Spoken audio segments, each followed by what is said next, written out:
Today we're going to be looking at rounding numbers. Looking at the number 63, if we have to round this to the nearest 10, well, we can see that our units or our ones column is over here and our tens column is over there. Well, we want to round to the nearest 10. But when we look at the number 63, we see that there is a number after our tens column, and this is our decider. And this will determine whether we round up or we round down. Now in this case, we have the number 3. So if the number is less than 5, we round down. So in this case it's 3, so we round down. That means we keep the 6 as it is, and the answer is 60.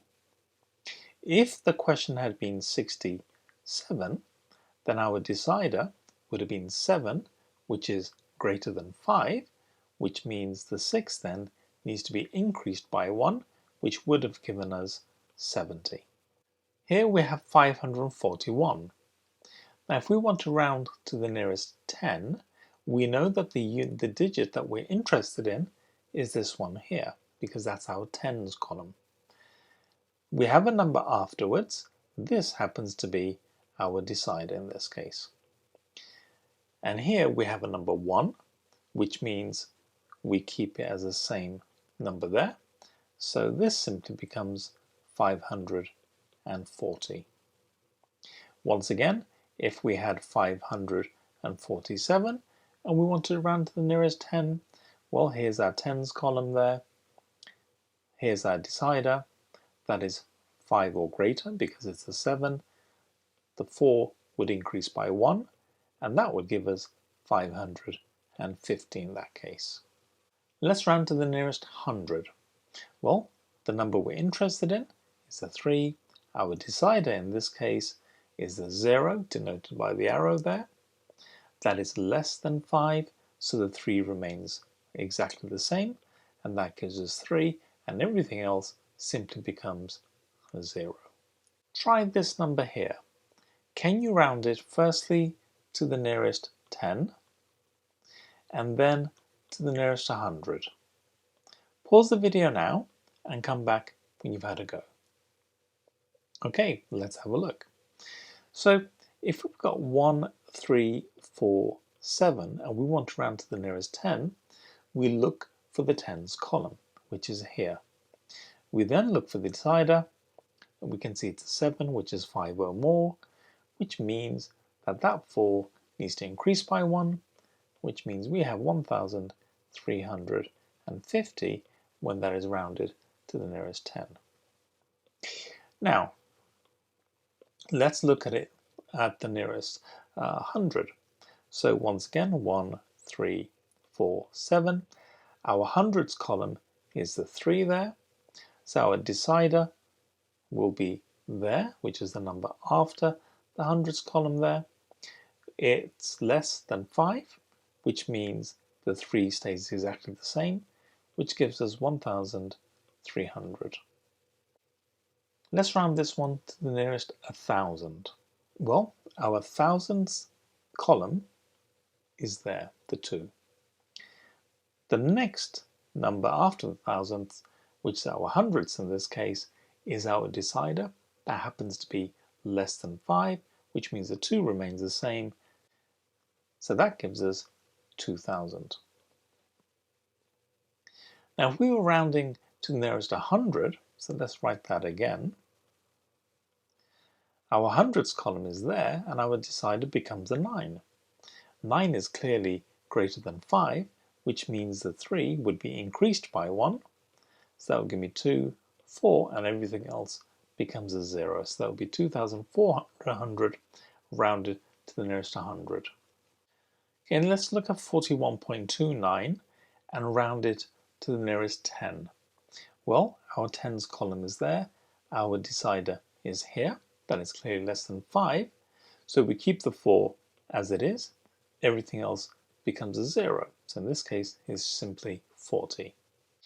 Now, If we look at 41.29 and we want to round to the nearest tenths, so I'll write that there, the nearest tenths, or the nearest tenth rather, our tenths column is there, which means the 9 is our decider.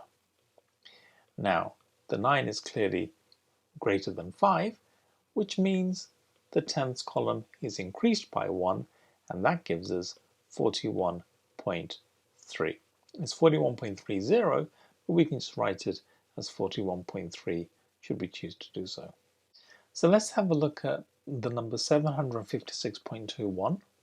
In the first case, we're going to round it to the nearest 10, in the second one to the nearest tenth, and in the last one to the nearest 1,000. So rounding to the nearest 10, our tens column is there, which means our decider is the 6. That 6 is greater than 5, which means we increase the 5 by 1, which gives us 7, 6, and then everything else becomes a 0.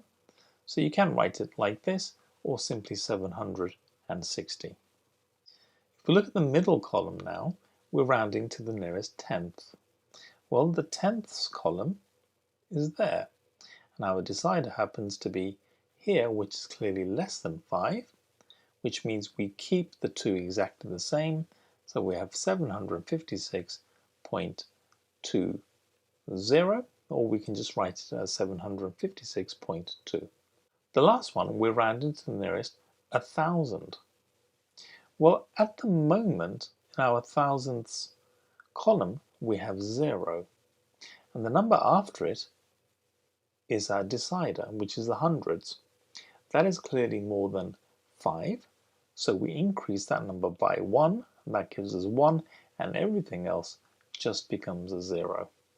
So that 756.21 rounded to the nearest thousand is just 1,000. Let's round this one to the nearest 100th.